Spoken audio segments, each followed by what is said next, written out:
Today is Tuesday, November 25th, 2014, and we are interviewing Kenneth Morris at the Scotts Valley Public Library in Scotts Valley, California. My name is Jeannie Zarnicki, and Jennifer Cockrell is recording. We both work for the Santa Cruz Public Libraries. This interview is being conducted for the Veterans History Project at the Library of Congress. Kenneth, when and where were you born? I was born in Little Fork, Minnesota, December 8th, 1922. Okay.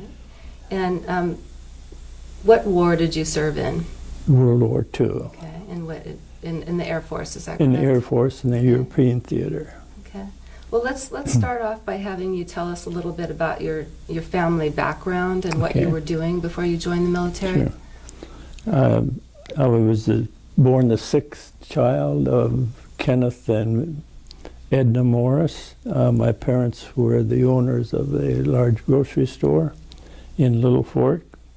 I had my sister was the eldest, Verna, and then the brothers were Bill, Wayne, and the twins, Ralph and Roland. I graduated from high school in 1940. I enrolled in the Bemidji State Teachers College.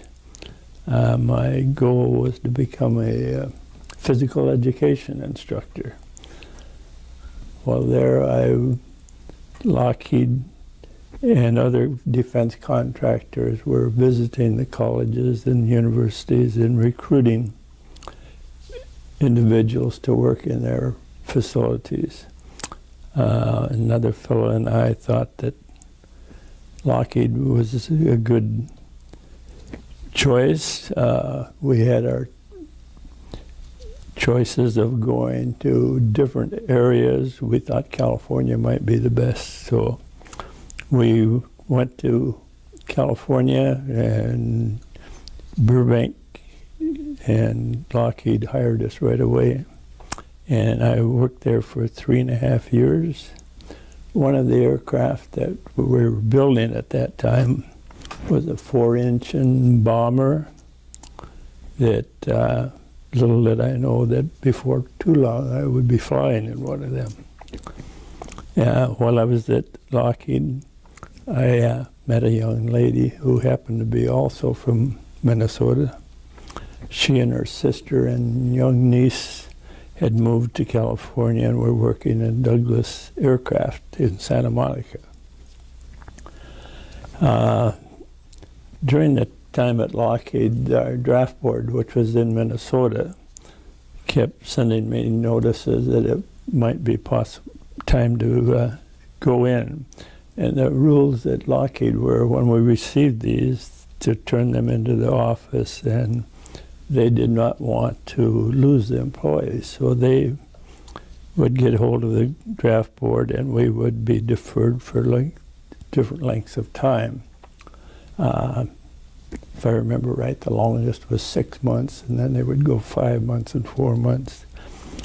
But during this time, we were, the young lady, whose name was Vivian Johnson, and I started seeing each other very frequently, as often as we could.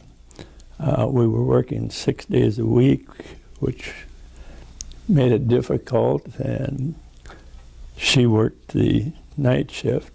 I worked the day shift, which made it more difficult, but we did get together, and I was inducted finally into the Army in January 11th, 1944. And prior to that, on January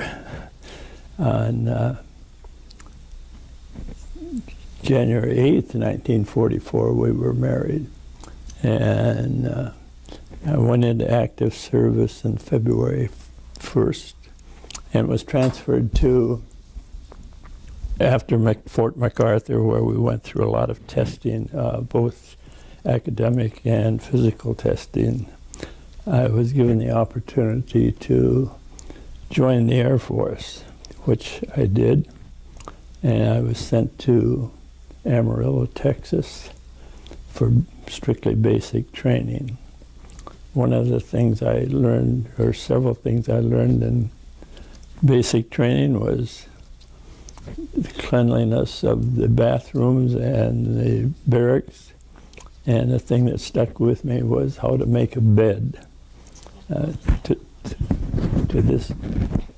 this day, I still make my bed the Air Force way. The blankets on the covers are tucked in exactly 45 degrees. And so I spent about 6 months in Amarillo, Texas, and was transferred to Pyote, Texas.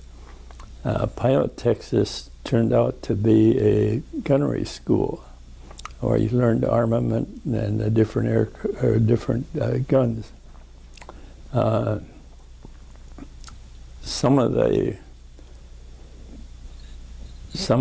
guns we were made familiar with was the 45 caliber pistol, the carbine, the rifle, and one that I was not familiar with at all, which was the 50 caliber machine gun. And I had a good instructor.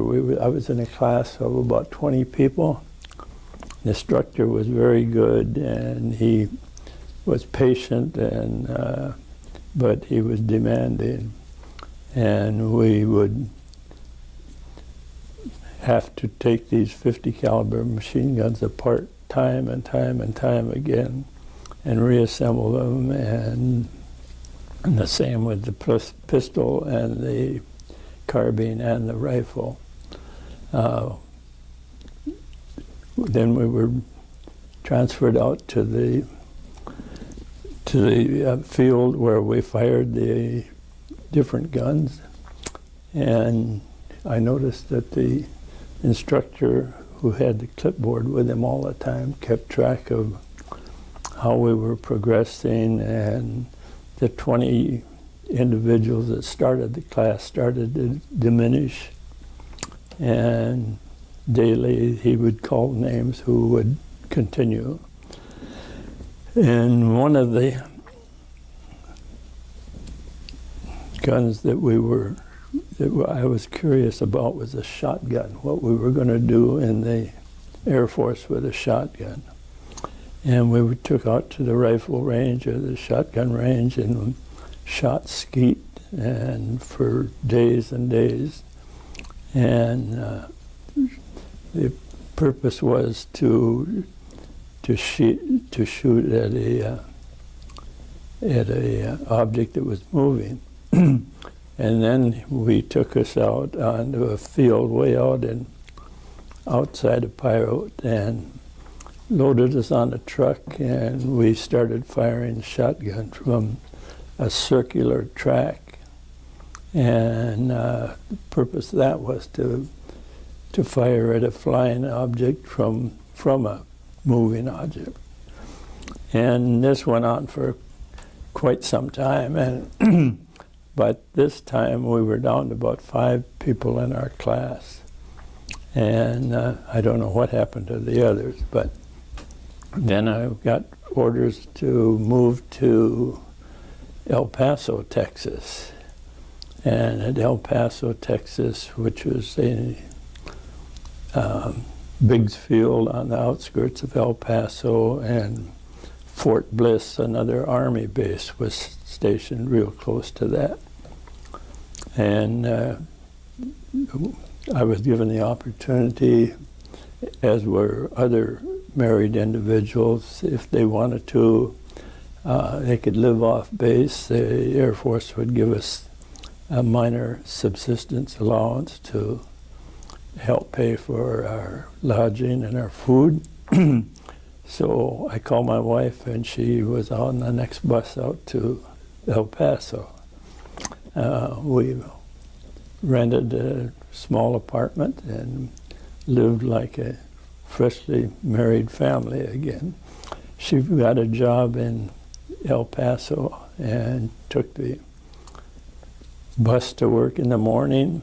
I took the bus to the field, did classes, and we would come home in the evening, then have dinner, and do the same thing the next day. So we lived like a family and enjoyed it very much. And, one of the things that we studied in El Paso was aircraft identification. Identification was, they would give you a loose leaf notebook and maybe 30, 40 pages in it. On each page would be a picture in color of a particular aircraft, and on the bottom of the page would be the description of the aircraft. Both ours, Germans, Italians, Japanese, Russians, and we had to learn page 1 was such and such, page 2 was such and such. And then the folders were taken away from us and we were given other folders. There was the same aircraft, but they were not on the same page. And after we learned those, they were taken away from us, and they were given us just a smaller picture of this aircraft, which we had to identify. And the next phase was the aircraft were on slides, and we had to identify them. And they were on. Then they went on movies where they were moving, and we had to identify them. And this, other things that we learned in El Paso was we were subjected to a cylinder where they would slowly remove the oxygen content to see how you would function with less air. And one other thing that they taught was, or tried to find out, was their compatibility with other individuals. And because you would be contained in an aircraft for a certain length of time. And finally, after we made some different flights out of El Paso to the different cities and adjacent cities. And we were finally made into a crew that they thought would get along fine, which we did. And we were then sent to Kingman, Arizona. And Kingman, Arizona, we furthered our training in flights and so forth. And at Kingman, we were upgraded. All the enlisted men were upgraded to the highest point that they were making at that time. And they had held a graduation ceremony for the entire crew. And we were sent from there to Lincoln, Nebraska, and were given a 10-day leave of absence, at which time we could return home. And I rode the train from Lincoln to Santa Monica with the wife, and it took about 2 days. So 2 days going, 2 days coming back, and we had 6 enjoyable days at home. And then back to Lincoln, Nebraska, we were assigned an aircraft which we were to ferry to England, and we were held there for several days. Here we managed to get a hold of some liquor, which we were transferred onto the aircraft, which was against the rules, but what were they going to do to us at this point? So we finally got orders to leave Lincoln, Nebraska, and ordered to report to Manchester, New Hampshire. This was our longest flight to date, and we arrived in Manchester in the middle of the day and spent a couple days in Manchester. And after Manchester, our orders were to go to Goose Bay, Labrador, in Canada. And on the way to Goose Bay, a blizzard came up, and we were held in Goose Bay for 11 days till the blizzard cleared. From Goose Bay, we were ordered to go to Keflavik, Iceland. Keflavik is an airfield just outside of the capital of Reykjavik. And upon landing there, we had some problem with the aircraft, so we stayed in Keflavik for 12 days while they flew in parts for our aircraft. We finally got our orders one day to take off, and our destination was Shannon, Ireland. Finally, we were going to get out to England, and so we flew all that day and over water, and we were getting restless because we hadn't seen land for quite a while. And finally, we did see something up in front of us, and we assumed was Shannon, and we started circling the airport, and we got orders to go to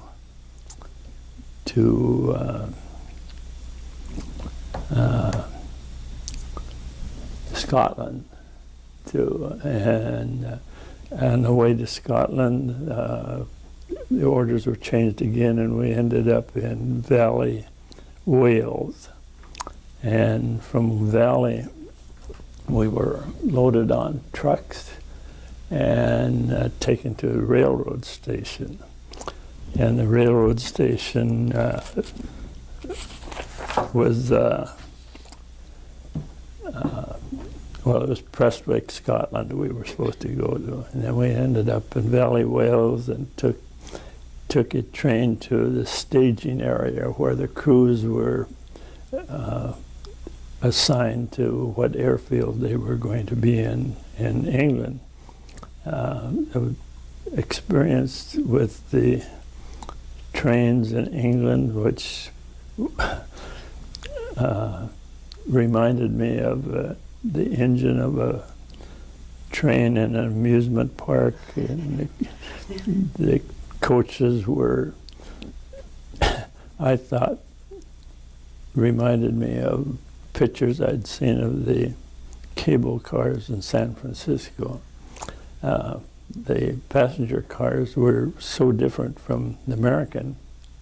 Rather than enter from the end, they had doors from the side of the coach. You entered into a compartment. There were bench seats facing one another, and it would hold maybe 6 or 8 people, and quite small.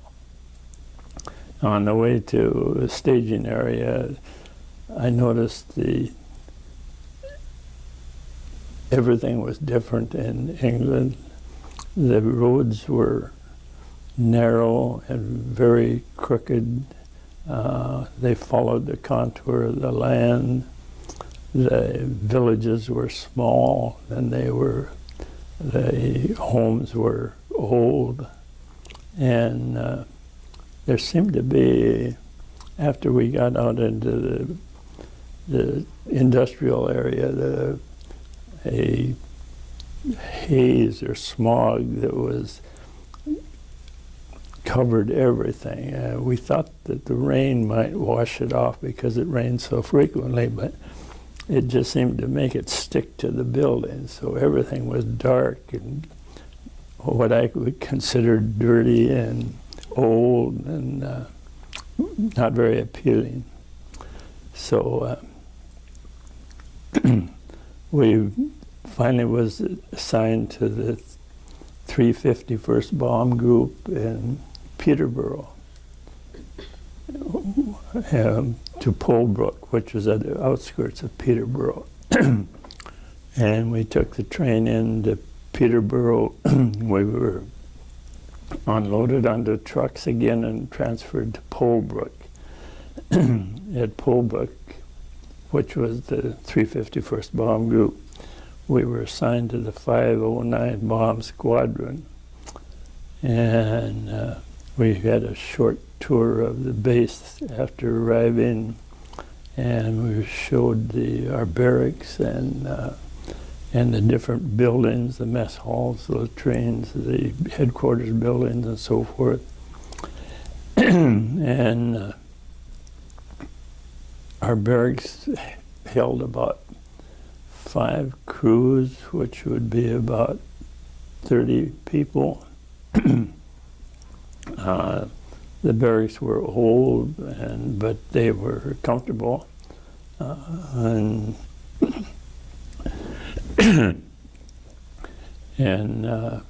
we were fed well. And the second day there, we attended meetings and took additional tours through the base and showed the different areas of the base that was divided into 4 different squadrons, 508, 509, 510, and 511.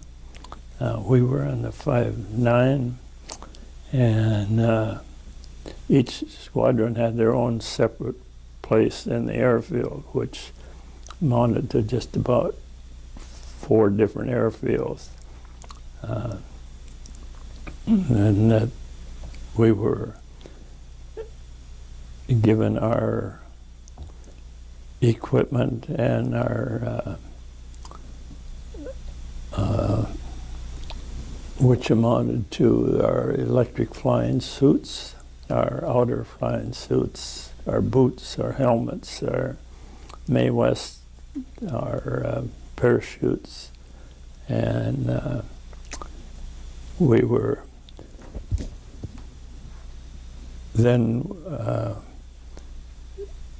we were taken out on flights by local pilots and showed the area surrounding the airfield. There were many airfields surrounding Polebrook, and we had to become familiar with them. And one other thing that we learned and was that we were showed something they would call bunchers. A buncher is the area assigned where the squadrons meet in the air, and you get together. First the lead aircraft take off, and then the second one, third one, and you gather in circles and until finally you get your element of 4 planes together, and then your squadron of 12 planes, and then your group of 36 planes. And where you gathered is called a buncher, because you bunch together. On December 4th, 1944, we were finally assigned to fly as a spare on one of the missions. And we were awakened 4 o'clock in the morning. We went to breakfast, and then we went to briefing. And the target that particular day was Kassel, a city by the name of Kassel, Germany. And the target was the marshalling yards.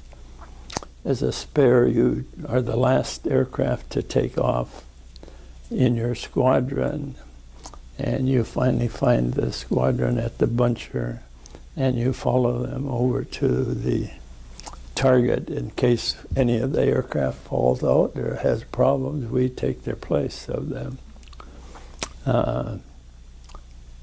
At 10,000 feet, of course, we went on oxygen. It started to get cold, very cold, and you turn on your electrifying suits and follow the formation. And that particular day, no aircraft fell out or aborted, so we didn't have to take the place. So we returned, orders were returned to base, which we did. And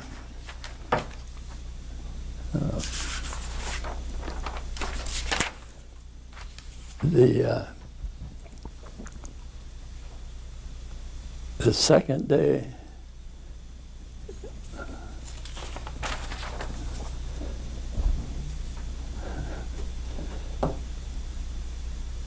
December 9th, was our first mission that we were assigned,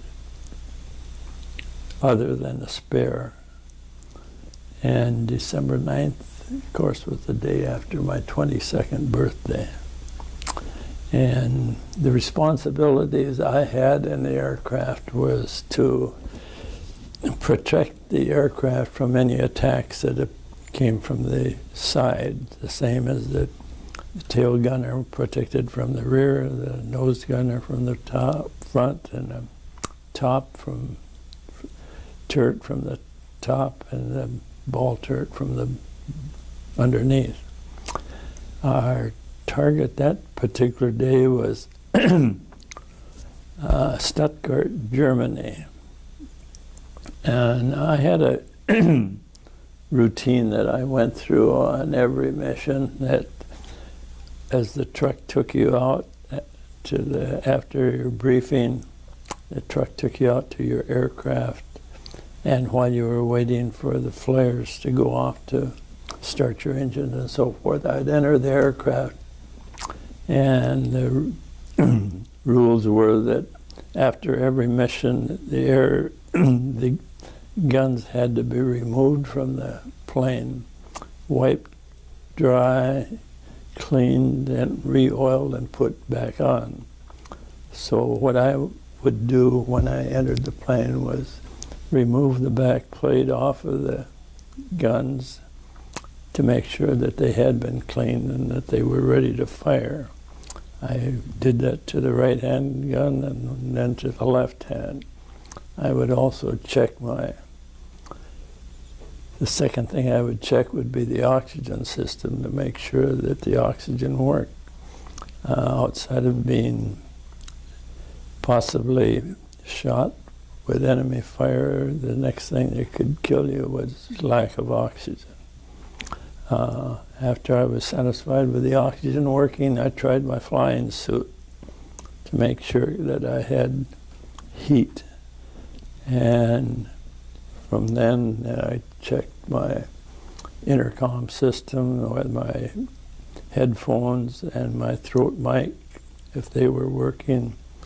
Then I would check to make sure that the windows on both sides of the aircraft were clean. A speck on the window at a distance, an aircraft at a distance, could be confusing. And so I did that on both sides of the aircraft. Depending on where our aircraft was positioned in the squadron was determined which particular gun that I would be tethered to at the beginning of the shift. If our aircraft was positioned on the right side of the squadron, I would hook up to the right side of the airplane, or the right gun. If we were on the left side or the inside of the squadron, I would hook up to the left window.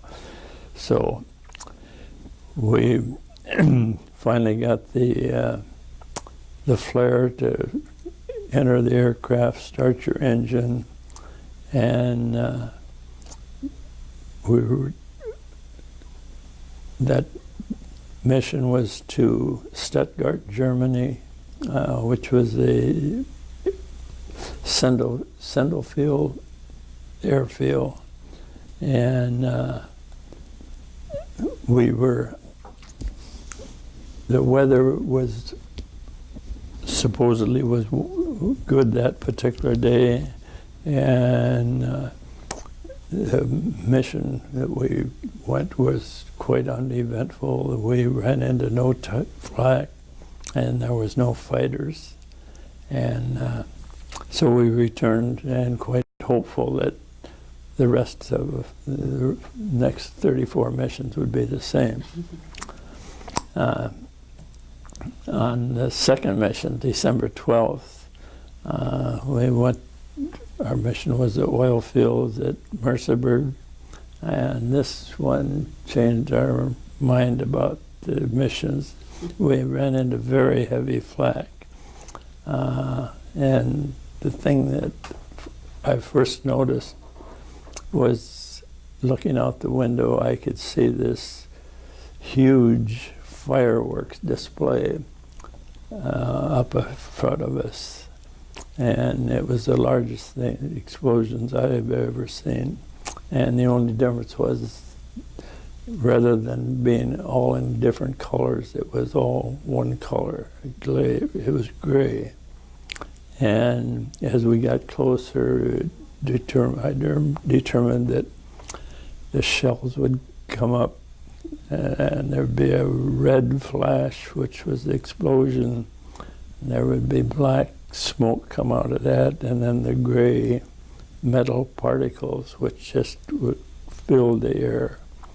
And our course took us right through the middle of this thing. And we were, as we got closer, I could hear the explosions of the things, which you could not hear from a distance, of course. And the explosions were so great that they would lift the aircraft, toss it around, and we were getting out of our formation that we should have been in. But finally we cleared the flak, and we had the fighters started attacking us. Normally the fighters will attack you prior to going into the target, because they don't want you to drop your bombs, and they will leave you over the target because they do not want to be shot at either. And then they will pick on you coming out of the target for anyone that might be damaged or so forth. So we managed to survive that one, and had no further problems, and returned to base. And the weather started to deteriorate very much so, and at this time in late December was when the Americans in Europe the ground crews were having trouble, and if there was such a thing as the Battle of the Bulge going on, and the weather was so bad that we were not able to fly to give them any support until the 23rd of December. It started clearing, and the orders came that every aircraft in the 8th Air Force was to take off and support these ground people. And at that morning, there was 2,000 aircraft took off to assist. And by the time we got there, the weather was bad again, and we were afraid to drop our bombs because we might drop them on our own troops. But our 1st Division, which we were a part of, was assigned 11 different airfields to bomb, which we did, and the flak on that whole area was very heavy. And again, we managed to get by without too much damage. But when we returned to base, all the bases in the 1st Division, all the air bases were so overcast that we could not land. And there was finally one airfield that we were able to land, and there were so many this is the 24th of December now, and so many aircraft landed there that, of course, they had no facilities to feed us or put us up, so we were finally loaded on trucks and transferred to our own base all night, very cold. And but we did get back to our base for Christmas and was fed, and everything went fine. And the 6th mission, January 14th,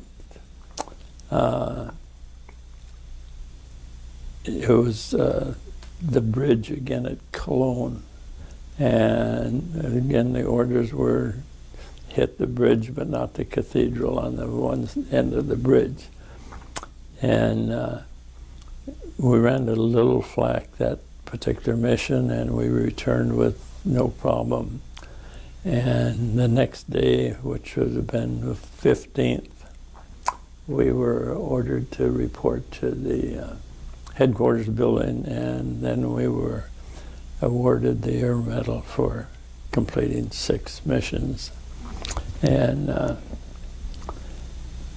on January 9th, again, we went to, or January 28th, we went again to Cologne, Germany to get that bridge, but we weren't very successful, and we hit, the flak was fairly heavy, and we had damage to the ball turret, started on fire, and the ball turret gunner couldn't get out of this turret. It wouldn't operate. So I had to grab a crank, and we cranked it up so we could get the seat into the waist of the aircraft, and finally got him out, and got him out of the turret and the fire out. And that was, he was not injured, but he was without electricity, and he was very cold the rest of the mission. On February 3rd, the mission was Berlin, and this was their very long mission. It was over 9 hours in the air, on oxygen. It was very cold, and there was over 1,000 bombers bombed Berlin on that particular day, and the results were very good. February 6th, target Gießen, Germany.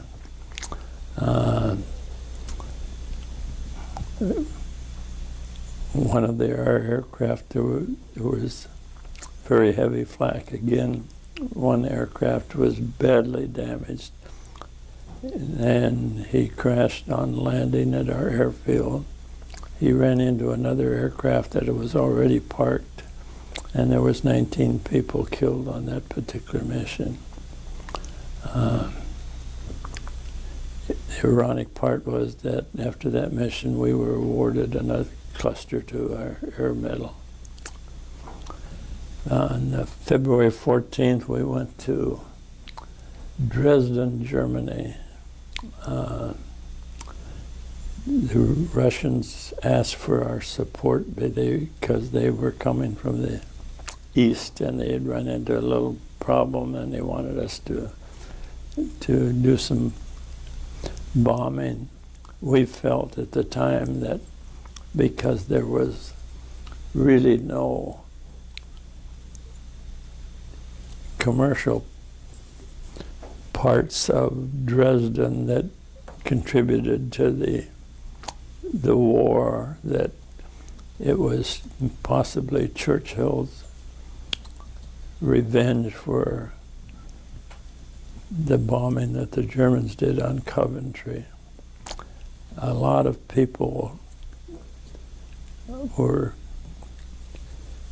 coming from the east trying to evade the Russians, and a lot of them were killed in Dresden. It was a long mission, over 10 hours, and a lot of the planes landed in Belgium, although we were able to continue on and get home. After that mission, we were awarded a 2-day pass.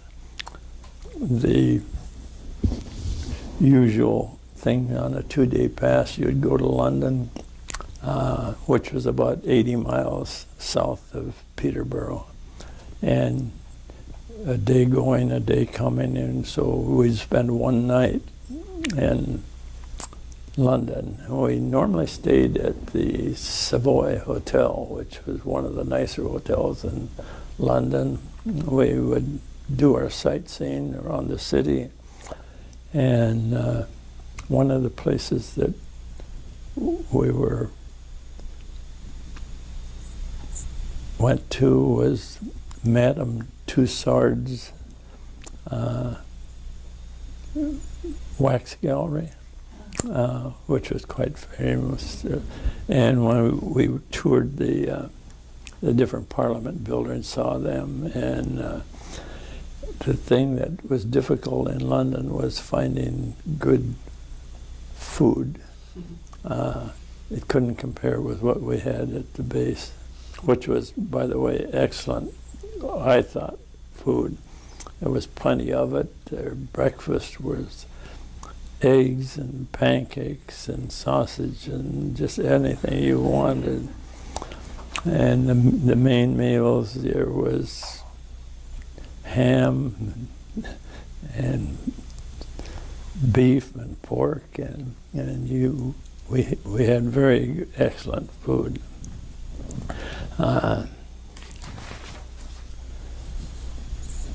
February 25th, the 20th mission. It was the longest mission we'd been scheduled to go on. It was Munich, Germany. The marshalling yards. Marshalling yards is what we would call our train depots, where all the freight trains gather and distribute the food and equipment. We ran into very heavy flak on that particular trip, and a lot of aircraft experienced damage. One ship landed in Switzerland, one of our ships. 5 others did not return to the base. And we managed to survive, and the following day we left on a 7-day pass to Stratford on Avon, and there we were put up in this very nice place. It was run by the Red Cross, with the Air Force managing it. We were allowed to do anything we wanted. You could go horseback riding, bicycle riding, fishing, anything you wanted to do. One of the crew members, probably the best friend I had on the crew, Johnny O'Neill, and I decided to take a side trip and we went up to Stratford, and this was, of course, where Shakespeare's home was, and at the time, that particular day that we was up there, George Bernard Shaw was putting on a play at the Shakespeare Theater, and some of the local people suggested that we go see the play. And the play that particular day was Pygmalion. And we stayed for a while. We didn't enjoy it very much. But later on, I found out that they had made the play into a movie called My Fair Lady. After I saw the movie, I could see no connection whatsoever into Pygmalion. However, we enjoyed the trip. We ran into some elderly people in Stratford. They invited us for tea, of course, and we accepted, and had a good time, and then returned back to the rest home, and finally back to the base. On the January 11th, the 22nd mission, the target was Bremen, Germany, and Bremen was the big base of their submarines and their equipment at machine shops. And again, we ran into very heavy flak up there and fighters, and our elevation that day was 22,000 feet, which is very high for a B-17. But we dropped our bombs and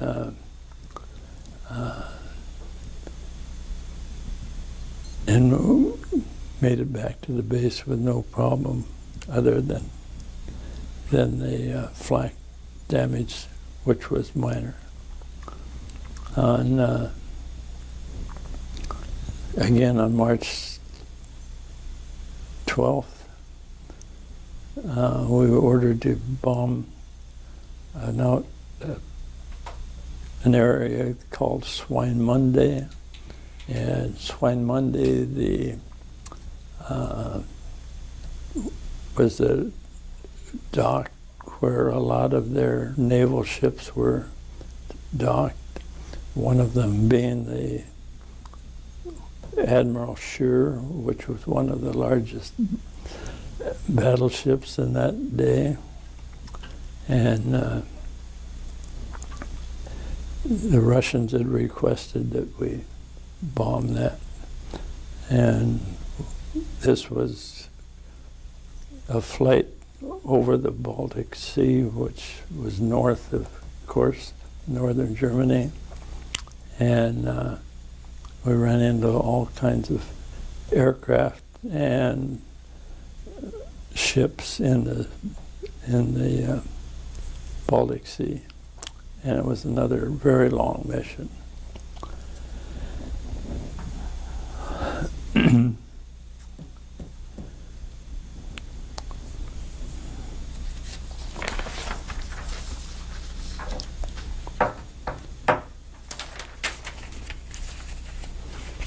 The 30th and the 31st missions were to Fasberg and Ingolstadt, Germany, and coming to the close of the missions, my wife had informed me at the time that we could be expecting a baby, so I was nervous about finishing, and we finally did finish, and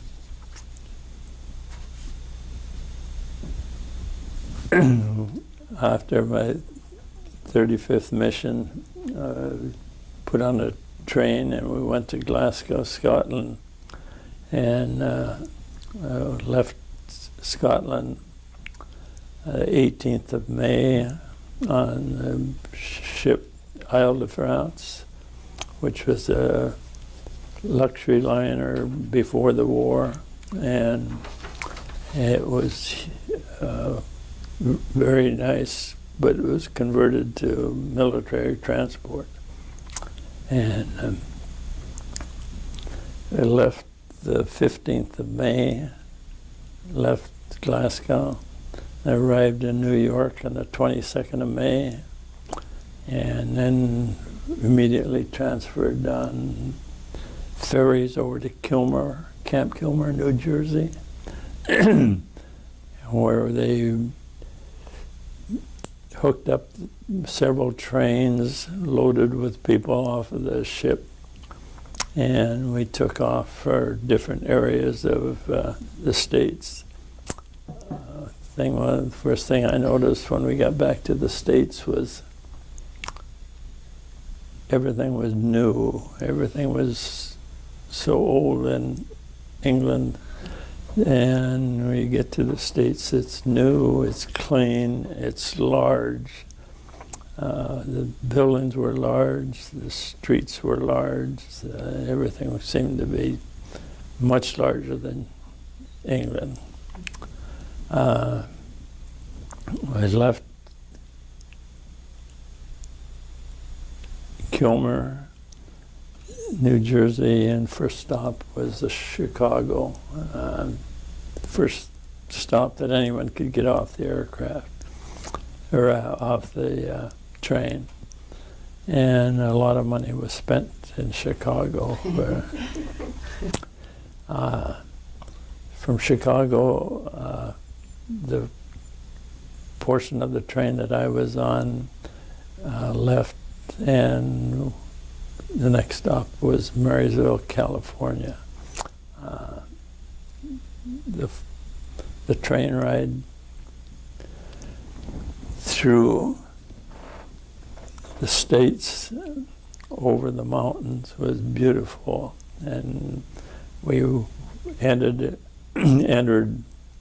into the California through a canyon, which I thought was just beautiful. I later found out that it was the Feather River Canyon, and in Marysville, I was getting very nervous about getting home in time, and orders never seemed like it took a long time to get through. But I finally was able to get the bus. Bus seemed to be faster than the train, and so I got home on the 3rd of June, and was supposedly a 10-day pass.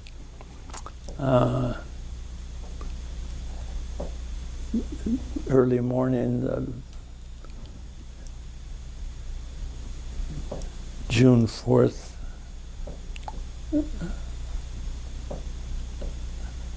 my wife said it's time to go to the hospital. So we went, and the daughter was born on June 4th. And after the 10-day pass at home, orders were to appear at one of the 5 hotels that the Air Force had in Santa Monica, California. And here you went to be reassigned to your next operation. And they were trying at the time to reassign those individuals, returning to an area close to their home as they could get. And when it came time for me to be reassigned, the closest to my home was one of the hotels. And so I was assigned as a military police and spent the next 3 months doing very little. I was discharged on the 16th of October 1945, Santa Ana, California, and when you're discharged, they do pay from the discharge area to your home base where you live. My travel pay was $2.10. We decided to return to Minnesota after the war and after discharge. We built our own home. We started raising a family, and I went to work for the city. Jobs were a little hard to come to. A lot of people were returning from the service, and I found the adjustment from the military life to the civilian, to me, was a little difficult. All of a sudden, you furnished your own clothing, you furnished your own places you live, and your own food, which in the service was always given to you. And I felt that there was not very little chance for advancement in a job that I had. And so I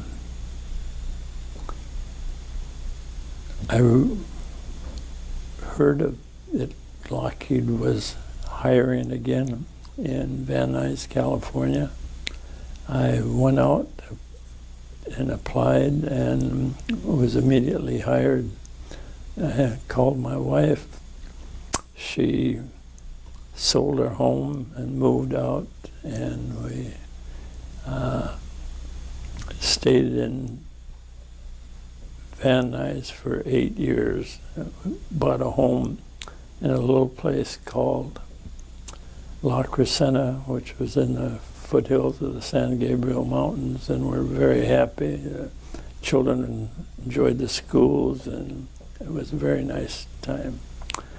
And in 1964, orders came through from Lockheed being transferred to Sunnyvale.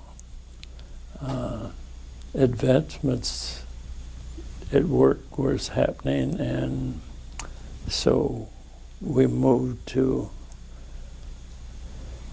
Sunnyvale, and in 1982, after over 26 years at Lockheed, we decided that it was time to retire. We did a lot of traveling during retirement. The children were all grown, left home, and finally found that the home was too large for us, so we decided to move, and we moved to Scotts Valley. And in Scotts Valley, I asked my daughters if they could possibly see if they could contact any of my previous members of my air crew. And they had very little success because the information that I had was 70 years old, and I'm sure that many of the individuals had transferred many times as well as I had.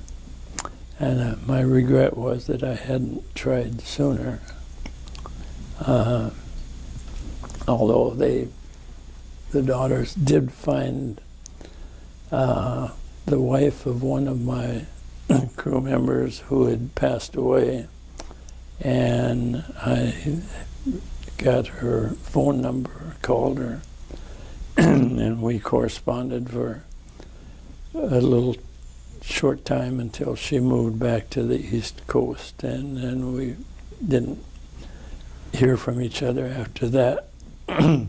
Another individual my daughter contacted, which was, I don't understand this internet business, but she contacted a daughter of another one of my air crewmen, and the strange part was that the daughter had a different name than the crew, so that was strange. But they still occasionally get together once in a while on the internet. Like I say, I regret not trying to get in touch with my crew and earlier. I think of my crew, and we trained together, and we fought together, we went on leave together, we played together, we prayed together, and so to my crew members, Howard Smith, Gene Leone, Zeke Straw, Phil Poplitsky, Johnny O'Neill, Johnny Snyder, Bob Smith, Jim Morfield, I wish nothing but the best for you. I think of you often, and I'll never forget you. That's nice. See? Do you want to show this picture? Let's put that up to the camera too. That's really nice. The only other thing I wanted to ask is, how do you think your service, your experiences in the service affected your life?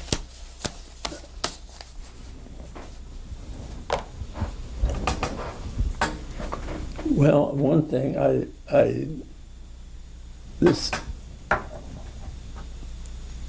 the thing that affected me the most was I learned especially to depend on other individuals. Without the crew that I had, I doubt that I'd be here today, but that's one thing that I remember. I don't know if there's anything else that affected me. I learned that you better live one day at a time. You not know what's going to happen tomorrow. So that's about it. Well, thank you so much for sharing your story with us, Kenneth. We really appreciate it. Did I run over the 30 minutes? You were perfect. Oh.